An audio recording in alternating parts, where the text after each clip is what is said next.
This is Hidden Killers Week in Review. A look back at the most prolific stories of the week.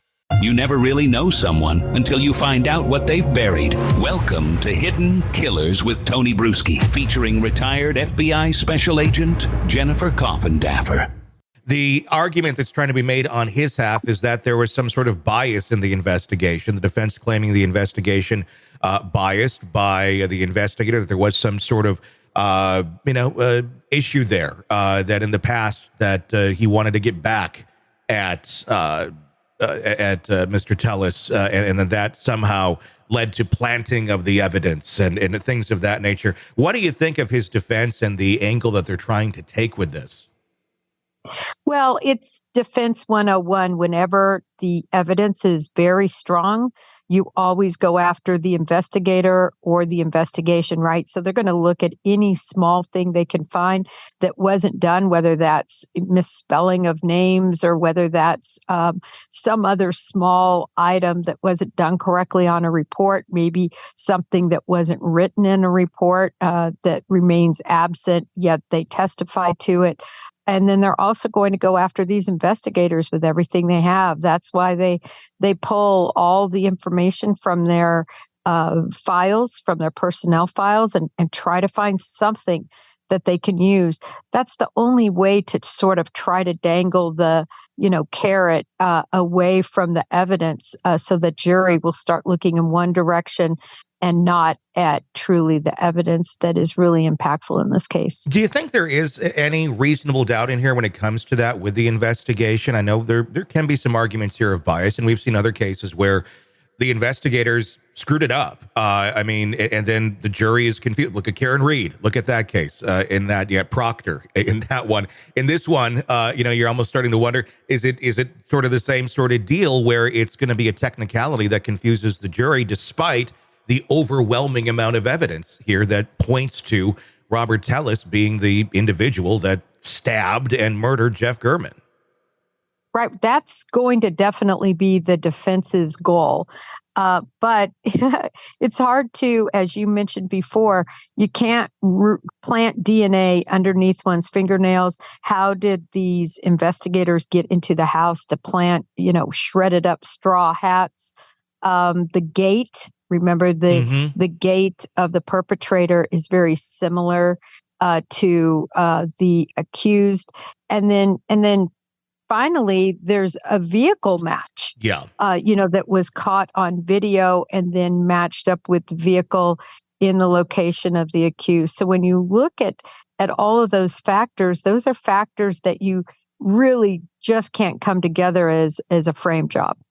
We're told that he's probably going to testify in his own trial here. What do you think we're going to see when he takes the stand?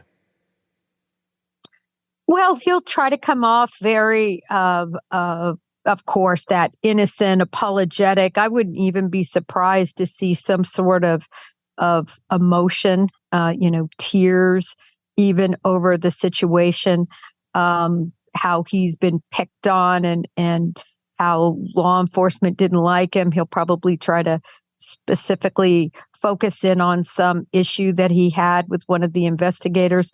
So I can see a whole string of information that he'll give, and we'll see if the jury buys it. Yeah, it's going to be very fascinating to watch. His emotions in court, I thought, have been interesting thus far.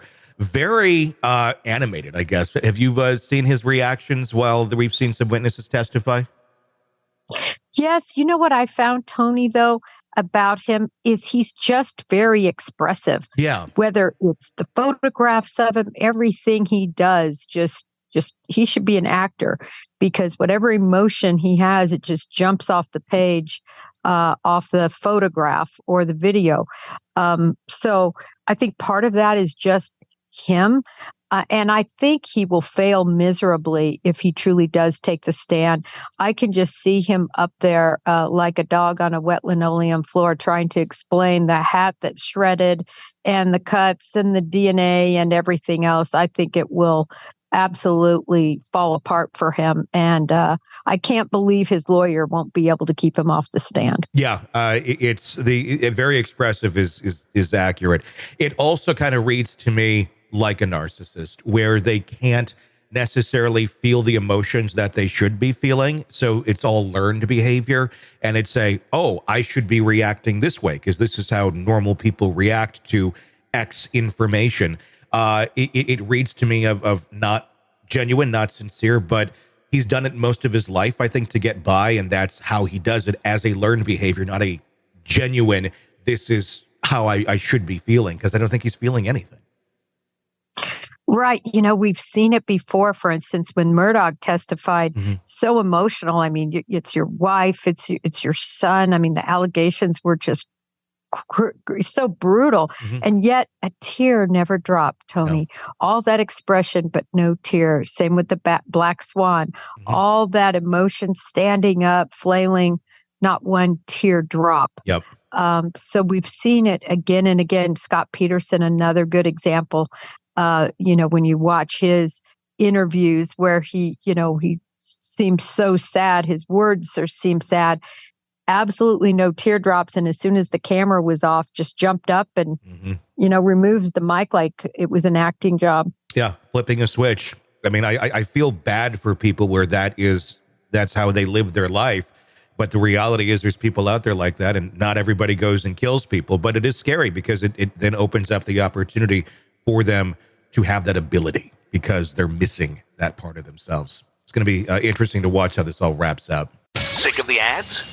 Yep, we are too. Then you need to become a True Crime Today Premium Plus subscriber on Apple Podcasts. Heck, even try it for 3 days free right now. As a Premium Plus subscriber, you'll get exclusive access to uncut interviews before everyone else. Plus, no more commercials. So, if you have an iPhone, just search True Crime Today Premium Plus and press subscribe now.